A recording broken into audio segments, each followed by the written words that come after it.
Good morning, Christian Hermit, joyful Christian Hermit indeed. And with the puppies, Love and Mercy, in the back seat, we're heading to the glaucoma check. And probably will be late because there's just always more traffic no matter the time of day anymore than what I anticipate. And it takes me longer to load up. I'm heading to the daughters. This is the day that, or morning, I'm hoping, an early afternoon, because I still have more transplanting to do, but got started on it. I had a morning insight. Often in the morning when you're waking up, or if you wake up in the wee hours, there will be a thought in your mind. And don't let it pass without examining it. God speaks to us. That's why the second and the third watch in the Bible were important. That's often when, like Joseph had his dream, like at midnight or 3, or others, the prophets would have their messages given to them sometimes in the night or the early morning hours. So it's just a thing to know. And I'm going to do a little video another time on there's scientific evidence of certain things that will help us with our meditation, just physiologically. So, or sleep and everything else will be benefited, which I don't sleep well, but there's reasons for that. Not just my arachnoiditis, things that I end up doing. So have to improve on that. But so I had this insight this morning, and it is that we aren't there yet. Like just because I'm a hermit over 26 years now, consecrated. It'll be 25 years. December 29th was my service and my giving of my vows, reception of my vows in a private ceremony in a beautiful chapel at this monastery with the priest and myself and God. And the priest made it so beautiful and, very, very worshipful. It was so worshipful. And one person came with his little toddler who was so odd, came in and sat down partway through. So it was, that's sort of, I knew my spiritual father was not happy, but I had mentioned it to them that afternoon, this couple, and that it was private, but please pray for me. They were the only ones in the world knowing. And here he shows up. He was like that, though. They were a little bit bold, I'll put it that way. He was bold and didn't follow the normal manners or protocols. He wanted to be there, and he was there. And I decided later God meant him to be there for some reason. So be it. Anyway, it was beautiful. But, see, I've been a hermit a long time. And God had called me as a hermit. My grandmother told me back in 1986 in a middle of the night vision, a 3 a.m. vision of her.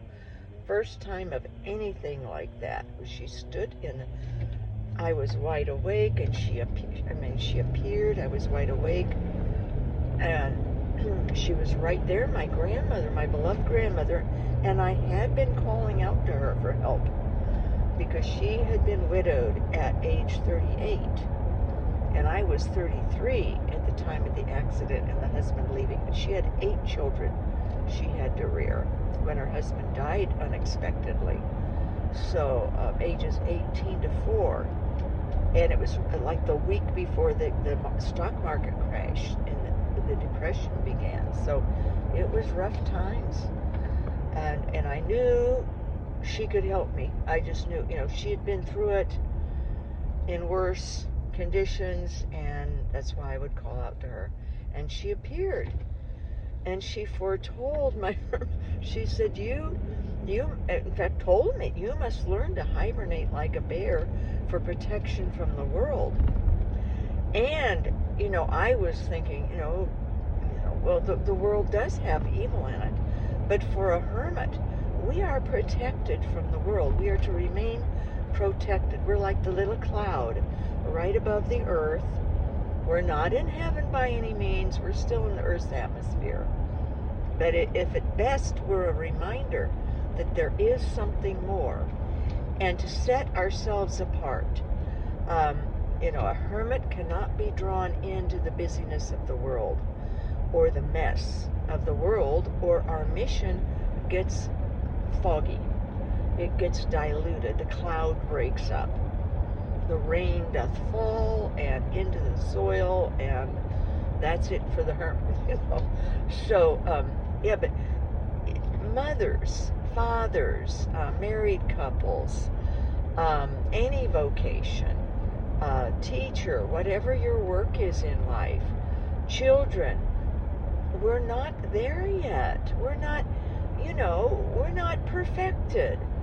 And it's an ongoing, very slow process, even within our vocations. So I think God was telling me this because of Barbara's question, which is excellent, and I never have explained my hermit life or how it is that I'm not at Mass. I don't receive the temporal, tangible host, etc. I don't go to the temporal, tangible confession. I have spiritual confession. So see that it's a conundrum to others. So I am, but God was explaining, we aren't there yet. We're not, so do you follow this, that we're not there yet. And it can take quite a while for us to get to that point in our vocations. And it's okay. It's okay. God doesn't expect us to be perfected yet. Padre Pio wasn't really totally perfected. And he was holy from childhood on. Some are born with more higher level of understanding and beingness. So that explained a lot to me, that we're in process, and some are further along than others. I'm not that far along, and I use it as an example even in my mystic vocation. Born a mystic, that LS, I wish she were still with us, but people are busy. They don't have, time to listen to this yap. And she is so evolved as a mystic that what I would have to say is, she's beyond that. And her mother and father, and she had 2 sisters. The whole family was gifted and were destined as mystics in the church. But she's had similar experiences, and especially as far as how we were treated by the temporal, tangible church members and priests. So the Lord allowed her to, gave her permission, not to go to Mass. Mine is for different reasons, more physical. Hers was more, God used the mystical as a means repeatedly, trying to give me the message. You're not to be involved in parishes and in active life of the church. But I am obtuse. I wasn't getting the message. I kept pushing on doors that didn't open because it seemed wrong, I was going by tradition and by protocol in the temporal, tangible Catholic world, not in God's view of things. So, we learn, and we're growing and progressing, and we progress at different rates. So, and that's for everyone. This is for everyone. So when you see other people in your profession, more advanced than you are, or more successful in different ways. It's nothing to be alarmed about. You're in progress. You're in progression, and still learning, and we are. We learn. Even when we're in heaven, we keep learning. St. Catherine of Genoa expressed that reality. So, hunker down, accept, be grateful that we have eternity to keep progressing, and heaven, even the eternity of heaven. So it's okay. It's okay. Relax. Enjoy this day. Do the best. I see ways to fine-tune my hermit vocation. Oh, yes, I do. Part of it is that I am not of strong discipline, or I slip slide. I slip slide around. What's that song? Isn't that Simon and Garfunkel? Slip sliding along. I make progress and then I fall back. And so, or some new thought, or I get a temptation of something wonderful in the temporal world, some activity, some interest, another area of the garden that I could develop. No, I don't have that in mind now, but it's happened, see. And then we get ourselves into other responsibilities, and then that, takes us off into a little bit of a different responsibility, say for a hermit, or God doesn't have us be as strict as hermit as some. Some has us more strict than others. Like I've mentioned before, the diocese hermit is still, it's out for review yet. God is reviewing that. I don't know if he's for it or against it. All I know is that he doesn't want me to be that.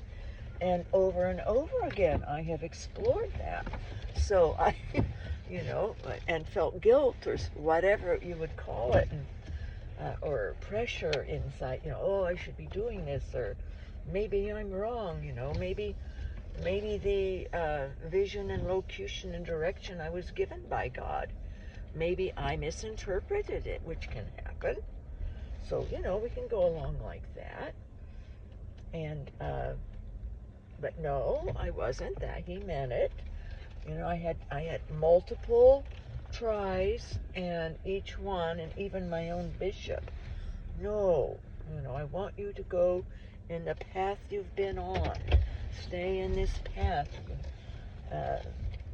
And thanks be to God, he had that insight and that wisdom for me. And so, but someone else, maybe not. So we go with God's flow. And pay heed to these waking nudges, these little insights, and understand it's okay if we're not at the peak of our game, when we're even at the end of our lives. Life goes on, our earthly lives.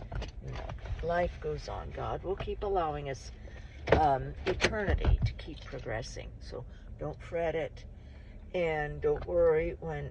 Just gently explain to others why, or what we're doing, or if like with the hermit life, if we're not in the view or mode of hermit that they're used to or they've thought of, it's okay. It's a lovely way to share, is to explain. Well, I'm here, probably going to be late, and Mercy's gonna start. Mercy, whoever's quiet gets a treat. Gets a treat first if you're quiet. You're gonna be quiet? Yes. Oh goodness, they're smart. They know. Lovey gets it first. Oh, Mercy. She reached her face right in there and took that treat, and she wasn't quiet first. So we'll do better next time, won't we, Mercy? That's right. Even the doggies have a chance to do better. God bless you all.